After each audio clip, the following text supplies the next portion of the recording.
The wine hit Nora haze before the room heard her name. Vivian Cross laughed as red wine ran down Nora's white uniform, then told her to kneel and clean the marble before Luca Moretti's guests. Luca said nothing. That silence hurt more than the wine. But while Nora reached for a towel, she saw a service card beneath the table with a timestamp that could not exist. At 8 in the morning, Luca's family would vote away control of their port. Nora could take the Boston job waiting in her pocket and leave them to their ruin. Or she could expose the woman who had used a wedding party to sell a Mafia empire and force the man who dismissed her to finally understand who had been holding his world together. Nora did not kneel. She set the silver tray on the marble floor and looked at the red wine spreading across her white uniform. The ballroom had gone quiet in the way expensive rooms did when cruelty became entertainment. 300 guests watched beneath crystal chandeliers. At the center of them stood Vivian Cross in an ivory gown, smiling as if she had won a game. "Clean it," Vivian said. "Or should I ask someone to teach you what service means?" Nora had survived worse than a spoiled fiancée with a glass in her hand. Still, the pain landed where it was meant to, not on her skin. On the dignity she had built by arriving early, remembering every guest's needs, and making grand rooms run without a visible mistake. She bent only far enough to retrieve a service towel. That was when she saw a cream-colored card beneath table 12. It carried the Moretti Grand Hall seal. Nora recognized it at once. The cards logged temporary staff access during private events. Each carried a station number, a name, and a time-stamp from the corridor clock. This one belonged to Manny Ortiz, a dishwasher who had been loading dessert plates all evening. But the card said Manny had entered the family archive wing at 10:42. Nora looked toward the brass clock above the musicians. It was 9:17. The impossible time made the back of her neck go cold. "Nora," said Caleb, the floor manager, "you heard Miss Cross." "I heard her," Nora said. Across the room, Luca Moretti watched without moving. He wore a black tuxedo and the old watch he never removed. Most people mistook his stillness for calm. Nora knew it was how he held a room before someone else made a mistake. Tonight, he was letting Vivian make one. Or perhaps he had decided Nora was too unimportant to defend. For 12 years, Nora had worked Moretti events before dawn and after midnight. She knew which vendors lied, which elevator stalled in rain, and which guests could never sit with their backs to a door. When something went wrong, people found Nora. When it was fixed, they forgot her again. She folded the towel once. "I will have someone bring a floor cloth," she said. Vivian's smile tightened. "You will bring it." "No," Nora said. The word did not rise above the violins. It did not need to. Vivian stepped closer. "You are a waitress." "I am working," Nora said. "And you are holding up a room full of people who matter." Nora glanced at the card in her palm. "I think this room has been held up by someone who should not be here." For the first time, Vivian's expression changed.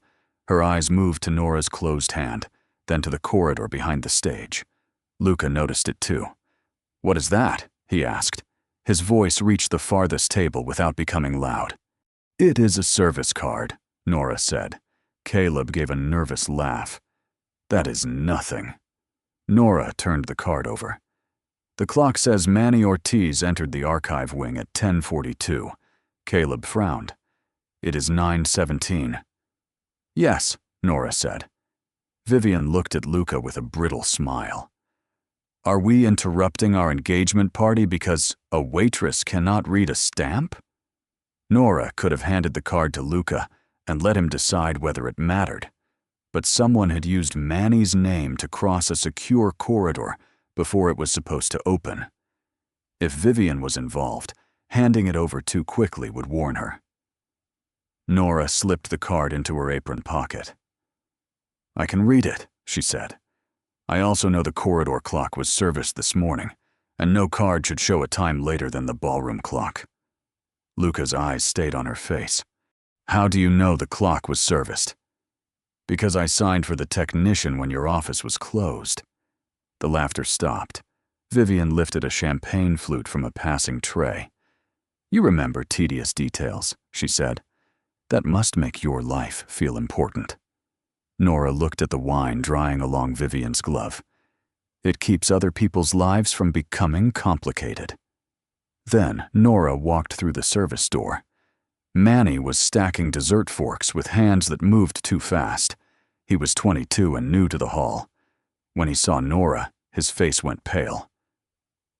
Ms. Hayes, he said, I did not do anything. What happened? She asked.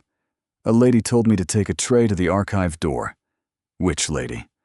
I do not know her name. He swallowed. She wore a gold dress and had a guest badge. Did you give her your card? No. She said she was with Ms. Cross. Nora felt the shape of the plan appear. A guest badge, a borrowed name, a service card stamped with a future time. Someone expected Manny to be blamed. You stay in this room, Nora said. The service door opened behind her. Luca stood in the doorway. Show me the card, he said. Why? Because someone used my hall to reach my archive. That is your problem. His eyes changed. Not anger. Recognition of a boundary he had failed to see until it stood in front of him. Yes, Luca said. It is. Do not turn Manny into the answer because he is the easiest person to blame. I will not. You let Vivian humiliate me in your house. I did. The admission did not erase the stain on Nora's uniform, but it was the first honest thing Luca had offered her that night. A floor captain hurried down the corridor, his face gray. Mr. Moretti, the archive alarm just triggered. The hall lights flickered once. Then every locked door in the west wing released with a heavy mechanical click. At 9:17, the impossible timestamp had been a warning. At 9:18, it became a breach. Staff voices rose behind the doors. Guests began moving toward the corridor, drawn by the same curiosity that had kept them watching Nora on the marble. Luca lifted one hand. His security team stopped the crowd before it could spill into the west wing. Nora watched him take control of the room he had failed to protect. Then she looked at Manny. The young man was shaking so hard that the forks in his hands clicked together. Someone had built this breach around a person with no power to defend himself. Nora had a train ticket in her department and a new job waiting in Boston. She could still leave this hall, this stain, and Luca Moretti behind. But first, she needed to know who had opened those doors, and why Vivian Cross had looked frightened before anyone else knew there was danger. The doors were closed because the alarm system had been told there was a fire. There was no fire. There was only a false evacuation command moving through the west wing exactly as someone had designed it to move. Luca turned to his security chief. Seal the ballroom exits, but keep the guests calm. Then he looked at Nora. Stay with Manny. I am not staying anywhere until I know what was taken, she said. Luca's expression did not harden. Then you walk beside me. It was not an order. Nora noticed that difference anyway. Manny clutched the edge of a prep table. I do not want to lose this job, he whispered. You will not lose it tonight, Nora said. Tell Mr. Moretti exactly what happened, and do not add a thing because you think it will make him trust you more. The four of them moved through the west corridor as the lights turned from warm gold to emergency white. The archive wing held the contracts and property records that kept the Moretti family in power. Nora knew its route, because every gala required a runner to take signed invoices there before midnight. The third door on the left should have required Luca's thumbprint. It was standing open. Inside, a metal cabinet had been pulled away from the wall. A maintenance panel hung loose. Luca crossed the threshold, then stopped. Photograph everything, he told his chief. Nora looked at the floor. A line of tiny droplets led from the panel toward the service elevator. Not blood. Champagne. No one served champagne in this corridor. Someone came through the banquet side, Nora said. The chief glanced at her. Everyone came through the banquet side. Not wearing wet soles and carrying an open glass, she pointed toward the elevator. The spill is on the right side. They held the glass in their left hand and stayed close to the wall to avoid the cameras. Where does that elevator go? Luca asked. Loading level, Nora said. And the private garage. Manny made a small sound behind her. The lady in gold had a glass, he said. She told me to carry her tray because she did not want to stain her dress. Was she left-handed? Nora asked. Manny nodded. She took the glass back with her left hand. The chief radioed for the garage cameras. A minute later, his face changed. The camera feed at the loading level looped for 6 minutes. Who has access? Luca asked. Security management, the event director, and anyone with your executive code. Vivian had the event director's trust. She had Luca's access to half the building. Nora looked at the open panel. Do you keep your voting papers here? Luca did not answer at first. That was answer enough. The Port Authority proxy files, he said. They are sealed until morning. Were they moved? The chief checked the cabinet. The envelope is still here. Nora felt no relief. Then someone did not come to steal them. Luca understood before the chief did. They came to change them. Inside lay a gray document envelope, its wax seal unbroken, but the string around it had been retied. Nora noticed because the knot sat on the left. The hall staff always tied it on the right so the label stayed visible when an envelope was carried. It was opened, she said. The chief shook his head. The wax is intact. The seal can be lifted with heat and set back down, Nora said. Not perfectly. Look at the edge. A thin crescent of wax had folded under the Moretti crest. I can prove no runner in this building tied that knot, Nora said. I can prove Manny was used to create the access record. That is not the same as proving who did it, the chief said. No, Nora said. It is the beginning of proving who did it. Her phone vibrated against her hip. It was an email from Harbor House Restaurants. The subject line read, Final offer. Boston. A real operations role. A salary that would let her stop counting every grocery receipt. No Moretti ballroom. No Vivian Cross. No Luca standing silent while someone tried to turn her into a stain on the floor. Luca saw the screen light in her hand. Is something wrong? No, Nora said. Something is finally right. Before he could ask, the chief's radio cracked alive. Mr. Moretti, Ms. Cross is asking for you in the ballroom. What did she say? Luca asked. She wants you to announce that the alarm was a technical issue. Nora looked at the retied string. Vivian did not know they had found it. Not yet. Then Manny's voice rose behind them. Ms. Hayes. His phone showed a message from an unknown number. Admit you borrowed the card, or your mother loses her apartment by morning. Manny went white. I did not do this. I know, Nora said. She stepped between Manny and the men with expensive watches and official voices. This is why they used him. They expected him to panic before anyone looked at the system. Luca looked at Nora, then at the chief. Get an attorney here for Manny, he said. Not one from the family. One he chooses. Nora watched Luca for a beat. He had done the right thing. It did not make him a hero. It made him late. We cannot question Vivian in front of the guests, Luca said. She will deny everything and warn whoever helped her. Then do not question her, Nora said. Make the announcement she asked for. Luca studied her. And while she thinks she is safe, we find out why a woman in a gold dress needed Manny's card. We find out who can lift a seal without breaking it. And we keep the only person they expected to blame where they cannot reach him. For the first time that night, Luca gave Nora the room to lead. "Tell me what you need," he said. "A list of every guest badge printed tonight," Nora said. "Every staff schedule, and access to the service elevator logs." Luca nodded. "You have it." Nora opened the email from Boston. The offer expired at noon tomorrow. By then, she would either be on a train north with a clean future waiting for her, or she would be holding proof that could destroy the woman Luca planned to marry. Nora chose the service elevator logs before she chose Boston. That was not the same thing as choosing Luca.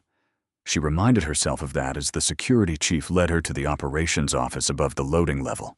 The screens showed doors, hallways, and empty corners of the building. Nora had spent half her working life making sure guests never needed to notice them. Luca stood beside the central console while his chief pulled up the badge records. There were 52 guest badges. There were 47 staff cards. There was one card that should not have existed. "Read that line again," Nora said. "Badge G31 was printed at 8:54 p.m. No name, no host assignment, no exit record." "That is the woman in gold," Manny said from a chair near the door. Nora pointed to the event sequence board. At 8:54, Vivian was giving the welcome toast. Luca nodded. Everyone in the ballroom could see her. "Not everyone," Nora said. Her assistant was moving through the back hall with the florist's team. The chief looked doubtful. "How would you know that?" "Because the roses arrived late. Vivian made her assistant take the blame in front of the vendors. She was crying near the linen room at 8:50. Nora had handed the girl water. Now it had a time and a purpose. "Find Vivian's assistant," Nora said. Luca interrupted the chief before he could answer. "Find her." The chief opened the service elevator records. 3 trips had been logged between the ballroom and the loading level. 1 carried a flower delivery. 1 carried a linen cart. The last one was marked empty. Nora shook her head. "Nothing moves empty during a party this size." "It could have been a reset," the chief said. "Not at 9:06. That is when dessert was sent up. Every cart was assigned. Whoever used that elevator needed the system to describe them as nothing." "Can the record be altered?" Luca asked. "Yes," the chief said. "By someone with executive access." Vivian had not just embarrassed a waitress. She had used the trust Luca gave her as a master key. The door opened. A woman in a pale blue bridesmaid dress stepped inside. Nora recognized her at once. Tessa Reed, Vivian's assistant. Tessa froze when she saw Luca. "I printed the badge," she said. The chief moved toward the recorder. Luca lifted a hand. "Let her finish." Vivian said it was for a surprise vendor. She said her father had arranged a gift for Mr. Moretti. I did not put a name on it because she said the surprise would be ruined. "Who collected it?" Nora asked. "A woman in gold." "Did you see her face?" "Only when she turned. She had dark hair and a scar near her left eyebrow." Nora noticed a red mark circling Tessa's wrist beneath a bracelet. "Did Vivian grab you tonight?" Tessa pulled the bracelet down. "It is nothing." "No," Nora said. "It is something. But you get to decide whether you want to talk about it." Tessa blinked hard. "Vivian grabbed me after the toast. She said no one would believe me if I caused trouble." Manny looked less frightened and more angry. Vivian had used the same method on both of them. Make them feel alone. Make them feel replaceable. Then make their fear do the work. The chief's computer chimed. A photograph filled the screen. A woman in a gold dress was leaving the loading level at 9:12. The left side of her face showed a thin white scar above the eyebrow. "Her name is Celia Voss," the chief said. "She works for Alden Freight." Alden Freight was the company trying to take the port vote in the morning. Tessa made a frightened sound. "She was at the tasting last month, too. Vivian said she was a cousin." The chief picked up his radio. "I will have Voss detained at the garage." "No," Nora said. "If she is stopped now, Vivian will know we have the trail. Then every person above her disappears behind a lawyer." Luca waited. "What do you suggest?" "Let Voss leave, follow her without contact, and send a replacement staff card through the ballroom system." "Why?" the chief asked. "Because Vivian will check whether the card tied to Manny was burned. If the system shows it is resolved, she will make her next move." "That is a risk," Luca said. "So is doing nothing," Nora said. "Tonight, she has used your badge authority, an employee's name, and a false emergency. She will not stop because we ask nicely." Luca looked to the chief. "Can you make the system show that Manny admitted to borrowing his card?" The chief hesitated. "That would create a false record." Nora's head came up. "No." Everyone turned to her. "We do not put a lie in Manny's file to catch Vivian in one. We log that the card is under review. Nothing more." Luca's gaze held hers. He had nearly made the easy choice. He knew it. "Do it her way," he said. The chief made the change. Under review. 2 plain words that gave them time without stealing Manny's name. Nora's phone vibrated again. The restaurant in Boston had sent a second message. "Please confirm by 11:30 a.m. to secure your position." She closed the notification. Tessa watched her. "Are you leaving?" Nora looked at Manny, who had stopped shaking. At Tessa, who had finally spoken. At Luca, who was learning too late that trust was not a thing he could demand. "I do not know yet," Nora said. Luca stepped closer, but stopped well outside her space. "If you leave at noon, no one will interfere," he said. "And if I stay?" "Then you set the terms," he said. Nora had waited a long time to hear something like that from him.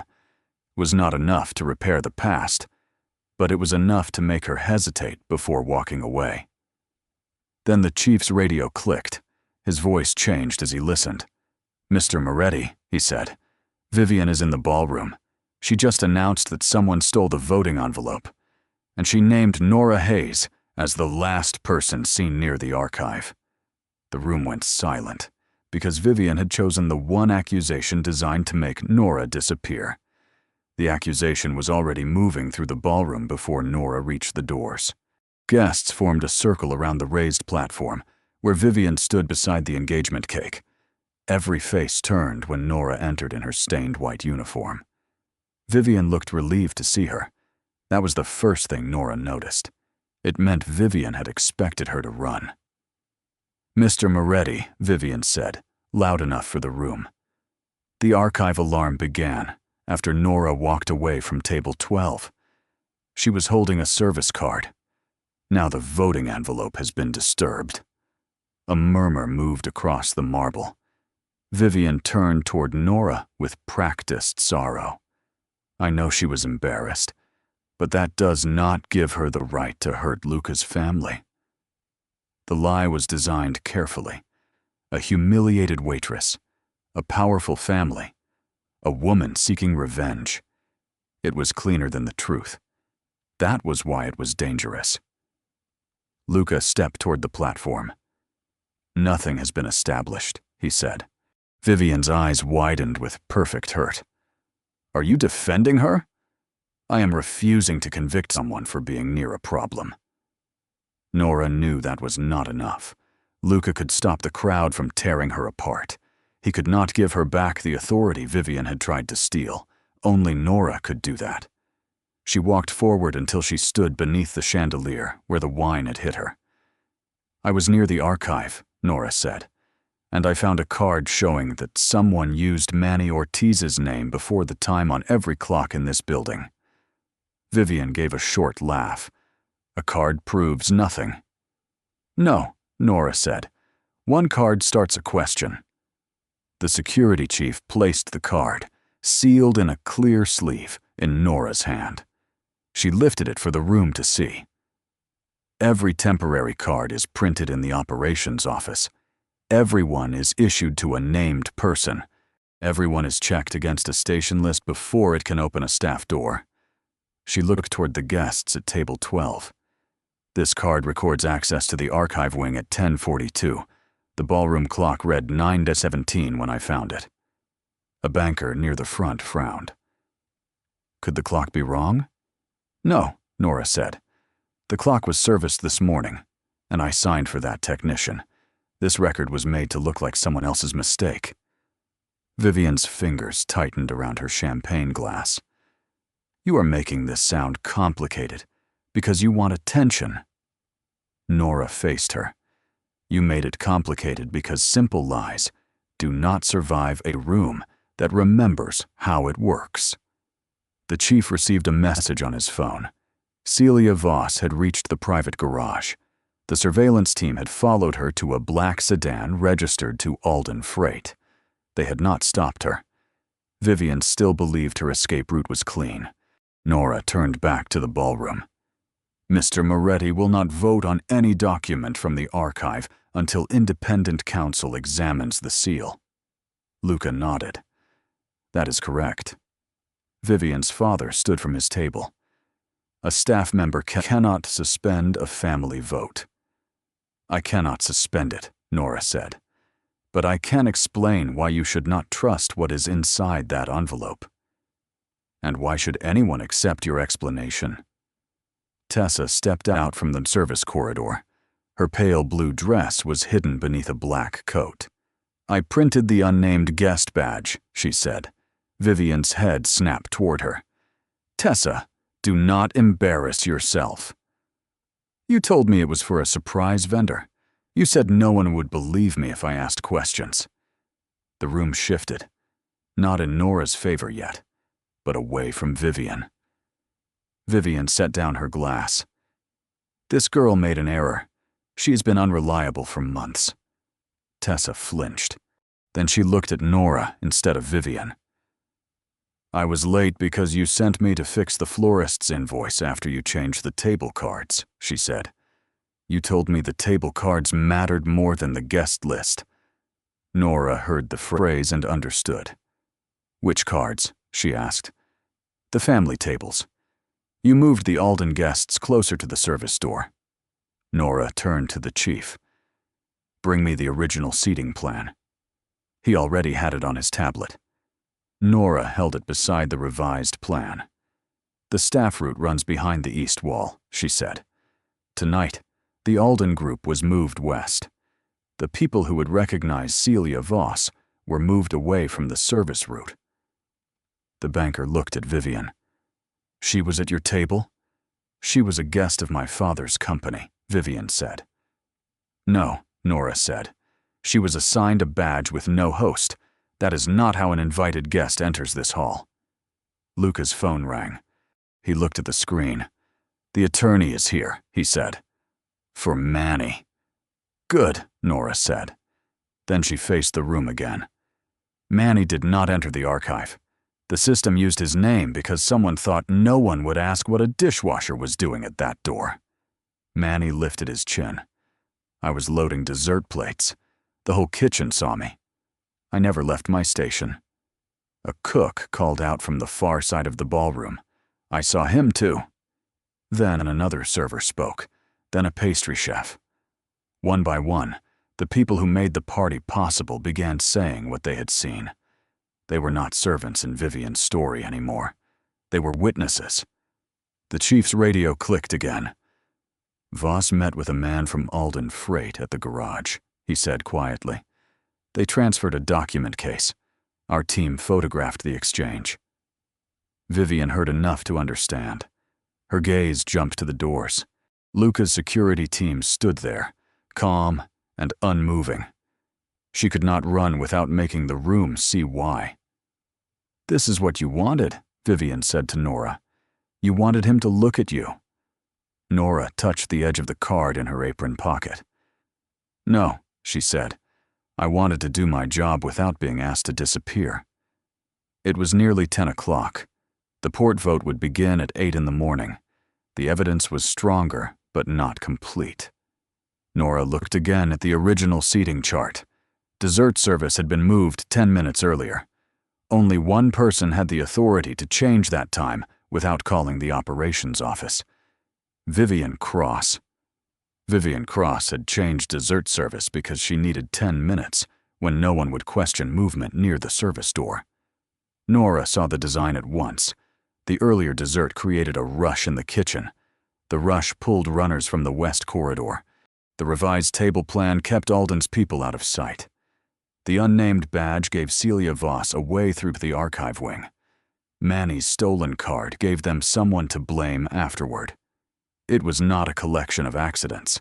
It was a schedule. And Nora had spent 12 years learning that schedules never lied for long. She told Luca to call independent counsel, preserve every record, and release every staff member from the ballroom before midnight. Then she went home. Luca offered a car. Nora refused it. "I can get to my apartment," she said. "I know," he said. "I am asking what would make you feel safe." "Space," Nora said. Luca nodded. "Then I will give you space." By dawn, Nora had showered, changed into a navy dress, and packed one small suitcase. Her train to Boston left at 12:40. The restaurant had confirmed her position after she accepted the offer. At 7:35, Luca called. Independent counsel confirmed the voting envelope was opened and resealed, he said. "You do not need me to tell them that." "No. I need you because the timeline is yours, and because it should be your choice." Nora looked at her train ticket. "If I come, I speak for myself. No one edits me. No one uses my name to protect the Moretti family. You have my word. And Manny and Tessa get independent representation. They already have it. I will be there until the truth is on the record. Then I leave for Boston." "That is fair," Luca said. Vivian sat at the far end in a cream suit. Her father sat beside her. Alden Freight had sent 2 representatives. Independent counsel sat near the projector, with the altered envelope inside a clear case. Luca stood when Nora entered, then remained silent. He had promised her the room. He kept that promise. Vivian smiled as Nora took the empty chair at the center of the table. "I hope you understand that a private disappointment does not qualify you to explain a commercial vote." Nora laid the service card, the original seating plan, and the revised plan side by side. "I understand schedules," she said, "and this vote was compromised through one. This record claims Manny Ortiz entered the archive at 10:42. It was found at 9:17. It was tied to a person working in the kitchen, with 6 witnesses who can place him there." Then she showed the seating plan. Dessert service was moved 10 minutes earlier by Vivian Cross. That created a gap in the west corridor, while every runner was assigned to the ballroom. She pointed to the revised table layout. The Alden guests were moved to the only part of the room that could not see the service entrance. The people who knew Celia Voss were moved away from it. Celia Voss entered using an unnamed badge printed by Vivian's assistant. She carried a champagne glass in her left hand, matching the spill trail to the service elevator. She left through the private garage and transferred a document case to Alden Freight. The main proof is this card. It shows the plan needed a false employee, a false time, and a controlled route. Everything else tells us why it was created. Independent counsel opened a folder. The wax seal was lifted and reset. The proxy documents inside were replaced. Vivian's father turned toward his daughter. "Replaced with what?" "A revised proxy transferring 3 votes to Alden Freight," counsel said, "and an authorization page bearing a signature that was not made by Luca Moretti." Vivian looked at Luca. "You knew about this?" "No," Luca said, "but I should have known what you were capable of when you treated everyone around you as disposable." Vivian laughed once. "You are saying that because she is sitting there." "No," Luca said. "I am saying it because she is the only person in this room who saw the whole system, while I was busy assuming it ran by itself." Nora looked at the board. Manny was threatened because he had no title. Tessa was threatened because she had no protection. I was blamed because I wore a uniform. That is not a security failure. It is a leadership failure. Several board members lowered their eyes. You built a place where the people who know how work gets done are the last people anyone listens to. That is why Vivian could use your own rules against you. The chairman cleared his throat. What do you recommend? Void the vote. Refer the altered documents and access records to law enforcement. Create an independent operations office that can freeze any transaction when staff records do not match the event schedule. Give that office authority over hiring, access audits, and vendor routing. And who runs this office? Nora looked at Luca. He did not answer for her. I will, she said, for 1 year. With written authority. With an independent reporting line. And with the right to leave if those terms are ignored. It was not a gift. It was a transfer of power. The vote passed without a single objection. Vivian stood so abruptly that her chair struck the wall. This is not over, she said. No, Nora said. It is on the record now. By noon, Vivian had left with her attorney. The documents, badge records, and surveillance evidence had been turned over for investigation. Manny kept his job and met with an attorney of his choosing. Tessa accepted a paid leave and a role in the new operations office when she was ready. Nora stood in the quiet boardroom after everyone else had gone. Her suitcase waited by the door. Luca came to stand several feet away. I was wrong about you, he said. You were wrong about the work, Nora replied, and what it costs people when you refuse to see them. Yes, he said. I was. He did not ask her to forgive him. My train leaves in 30 minutes, Nora said. I know. I accepted the Boston job. I know. You are not going to ask me to stay. No. I am going to ask whether I may call you after you are settled. If you say no, I will not. Nora looked toward the windows. Leaving was how she proved she had a choice. You may call, she said, after I decide what I want Boston to be. Luca smiled, small and tired. That sounds like a good beginning. Nora picked up her suitcase.